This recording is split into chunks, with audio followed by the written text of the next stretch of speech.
Welcome back, everyone. Ready to dive into rural India under the British. Definitely. It's a fascinating period full of complexities. Yeah, and we're going to see how British policies impacted just, the lives of ordinary people. Right, from land ownership to, even the tools they used to farm. Exactly. Okay, so let's start with Bengal. The permanent settlement, 1793. Right, 1793. The British, they essentially created this new class of landowners, right? The zamindars. Yeah, the zamindars. The idea was to create this stable system for collecting revenue. Make it easy, right? Exactly. Give them some power, everyone wins. At least that was the thinking. The thinking, yeah. But, I mean, it didn't quite work out that way, did it? No, not really. I mean, the British, they set the revenue demands so high. They wanted to guarantee that income. Of course. But, they didn't really account for fluctuating prices. Or even, the zamindars' ability could actually collect the revenue. Exactly. And the result, over 75% of these zamindars, they lost their estates in options. Couldn't pay. Wild, isn't it? It really is. It makes you wonder if maybe, the British secretly wanted that land back. Ooh, that's a good point. It's definitely something to consider, but it's also, I think, important to remember that the zamindars, they weren't always just victims in all this. Right. They pushed back. They did. Like, take the Raja of Burdwan. Raja Burdwan. Yeah. He used this really clever tactic, fictitious sales, they called it. He basically had his agents buy back his land at options. So he didn't really lose it? Not really, no. Then they'd default on those payments, forcing another auction. He was gaming the system. Totally. It just shows you how complex it all was. So the permanent settlement, meant to create stability, actually led to instability. Exactly. And that's where the Jodars come in. Ah, the Jodhiars. Now, who were they? So basically, they were these wealthy peasants. They saw this chaos and they saw an opportunity. To rise up? In a way, yeah. They started acquiring land, controlling local trade. They even became moneylenders. Wow, so they really built up their power base. Right under the noses of the zamindars. So they weren't afraid to challenge them. Not at all. They resisted attempts to increase revenue collection. They even bought up zamindars during options. So they were a force to be reckoned with? Oh, absolutely. And their rise, it just shows that power in rural Bengal was much more fluid than the British initially thought. More complex. Much more.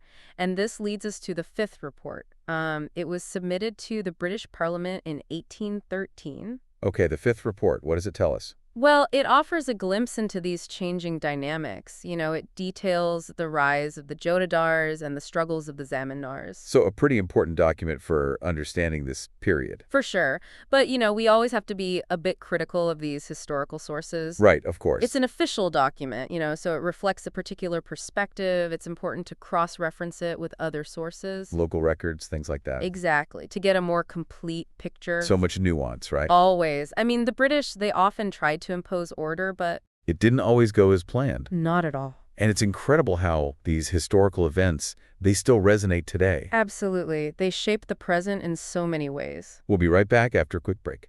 So the Rajmahal Hills, right, they're so different from, the plains of Bengal. Yeah, definitely. It was the Paharias domain. The Paharias. Yeah, these indigenous people, they lived in the forest. And their lives revolved around shifting cultivation. So they would clear a patch of land, for a few seasons. And then let the forest regenerate. Exactly. And they gathered forest produce, traded silk cocoons, resin, even made charcoal from wood. It sounds pretty sustainable. It was. But the British, well, they had a different vision. As they often did. Right. They saw these forests as wild and unproductive. Their goal, transform the landscape, encourage, settled agriculture. And generate revenue. Always about the revenue. And this, of course, led to conflict with the Paharias. Who I'd imagine were not too keen on giving up their way of life. Not at all. They fiercely defended it. So how did the British handle this resistance? Well, initially, they actually resorted to a brutal policy, extermination. Extermination? Yeah. They were, hunting down and killing Paharias. A very dark chapter, honestly. Wow. Yeah. But by the 1780s, they shifted to a policy of pacification. Sounds better, right? Well, a little bit. But it was more about, co-opting the Baharia chiefs. They offered them annual allowances. To keep the peace. Exactly. Essentially turning them into agents of British control. Divide and conquer. A classic strategy. But did it work? It was mixed, Some chiefs accepted, of course, but it often undermined their authority. They were seen as collaborators. Exactly. And many Paharias, they just retreated further into the hills, wanted to stay independent. Makes sense. It must have been a really difficult time for them. It was. And then, on top of all this, you have the arrival of another group, the Santhals. Right, the Santhals. You mentioned them earlier. Yeah, they started migrating to Bengal around the 1780s, and they were skilled agriculturalists, really good at clearing forests and cultivating land. So the British saw them as a solution. Exactly. They were like, perfect, let's encourage them to settle here. So they were essentially pitting one group against the other? Well, it wasn't necessarily intentional, but, that's kind of what happened. The Santhals settled in the foothills of the Rajmahal Hills, and eventually that area, it was demarcated as Dominico. A territory just for the Santhals. Yeah, specifically for them, and they transformed the landscape, with their plow agriculture. And I imagine this pushed the Paharias even further away. Yeah, unfortunately. I mean, the Santhals needed land, right? So their gain was the Paharias' loss. It's a sad truth. The Pomorias with their hoe, their shotting cultivation, and then you have the Santhals with the plow transforming the landscape. It's a really powerful image, actually, like a metaphor for the changes happening across India. Yeah, I see that.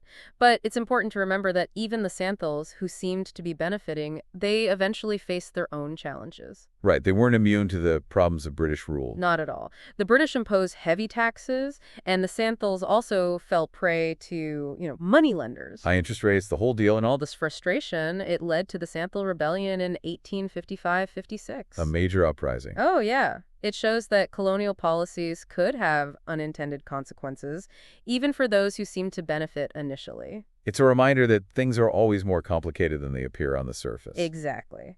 Now, moving on, let's shift our focus to another region, the Deccan Plateau, Okay, the Deccan. where a seemingly small act of defiance, the burning of debt bonds, well, it ignited a major uprising. And this one reveals a whole other layer of resentment and hardship. It does. It really does. Burning debt bonds, huh? It seems so symbolic, this desperate attempt to break free from a system that felt rigged against them. Yeah, it's powerful. But what drove them to that point? Like, what pushed the Deccan riots to such drastic measures? Well, we have to talk about the riot-worry system, right? The revenue system in this region. Okay, the riot-worry system. Different from the permanent settlement, then? Oh, yeah, totally different. Here, they settled revenue directly with individual cultivators, no zamindars. Interesting. So, straight to the source, was it more equitable? Well, that was the idea. It was actually influenced by David Ricardo, the economist. Oh, okay. Yeah. He believed that, taxing surplus income was the best way to prevent those wealthy landowners. The renters, right. Exactly. The ones who just profit from the land without really contributing. So, the British thought, cut out the middleman, go straight to the cultivator. Makes sense, right? But in practice, well, it had its own problems. Didn't it always? Right. I mean, the initial revenue demands were high. And then you add in the declining agricultural prices in the 1830s. Exactly. It pushed so many peasants into debt.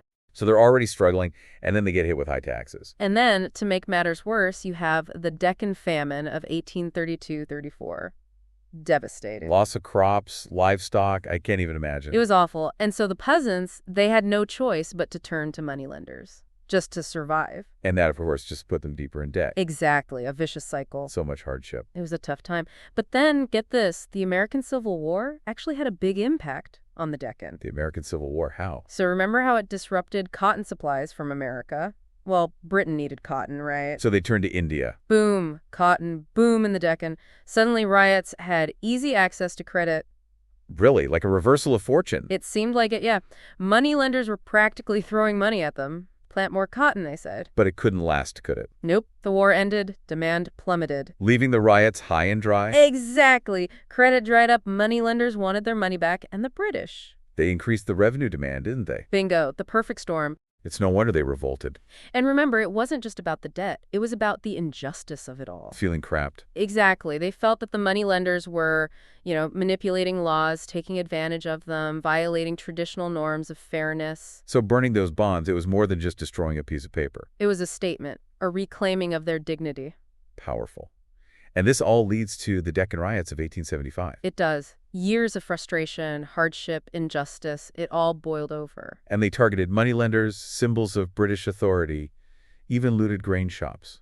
It was chaotic, yes, but it was also a cry for change. The British must have been caught off guard. Oh, they were alarmed. They set up a commission to investigate. The Deccan Riots Commission. That's the one. They produced a detailed report in 1878. It's a really valuable resource for us historians. But like you said, we always have to be critical. Consider the source. Always. So what's the takeaway from all this? The Deccan Riots, they show how Economic hardship, social tensions, the sense of injustice, it can all create a powerful force for change. The riots were pushed to their limits. And they push back. It reminds us that even empires, they're vulnerable. That's a powerful lesson. It is. So as we wrap up our deep dive into rural India under the British, I think it's clear that their policies, driven by this desire for revenue and control, well, they often backfired. They did. Unintended consequences, upheaval, resistance. From Bengal to the Rajmahal Hills to the Deccan, they left a lasting mark. And it's a reminder that history isn't just about dates and events, it's about people. People who struggled, resisted, shaped the course of history. And as we look at India today with all its complexities, I think it's crucial to remember these legacies. Land ownership, inequality, relationships between communities. These issues, they have roots in the colonial period. Deep roots. So for our listeners out there, we leave you with this thought. How do the echoes of the past continue to resonate in India today? It's a question worth thinking about because history, it's never truly behind us. Thanks for joining us on this deep dive.